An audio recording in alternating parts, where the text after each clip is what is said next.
മെനുവിലാണെങ്കിൽ 3 item. അത് കഴിക്കാനാണെങ്കിൽ ഒരുപാട് ആൾക്കാർ ഉച്ച സമയം മുതൽ രാത്രി വരെ നിറഞ്ഞു നിൽക്കുകയാണ് കേട്ടാ. നിങ്ങളിവിടെ ഉച്ചക്ക് പോവാണെങ്കിൽ നല്ല ചൂട് കിടിലൻ ബിരിയാണി കിട്ടൂട്ടാ. നല്ല കിടിലൻ ചിക്കനും മട്ടൻ ബിരിയാണി ഉണ്ട് കേട്ടാ. Top biryani next level.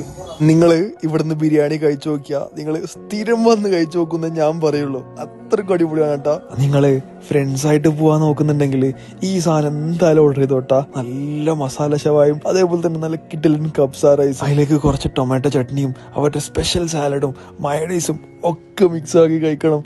സംഭവം സെറ്റാണ് മക്കളെ. വായിൽ തന്നെ വെള്ളം വരുന്നുണ്ട്.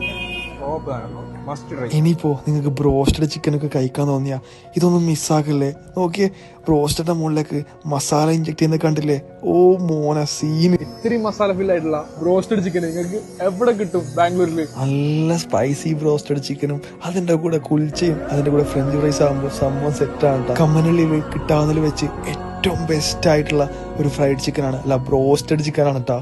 നിങ്ങള് കമ്മലള്ളിയിൽ ഫ്രണ്ട്സ് ആയിട്ടോ ഫാമിലി ആയിട്ടോ പോവാൻ നോക്കുന്നുണ്ടെങ്കിൽ ഈ ഒരു ലൊക്കേഷൻ മറക്കണ്ട. പുതുതായി സ്റ്റാർട്ട് ചെയ്ത അബു ഷവായ, നമ്മളെ കൈറൂസ് റെസ്റ്റോറന്റ് ഇല്ലേ, അതിന്റെ നേരെ ഓപ്പോസിറ്റ് ആയിട്ടാണ് വരുന്നുള്ളത്. എന്തായാലും പോയി ട്രൈ ചെയ്ത് നോക്കാം, ഫീഡ്ബാക്ക് അറിയിക്കാം. ബൈ.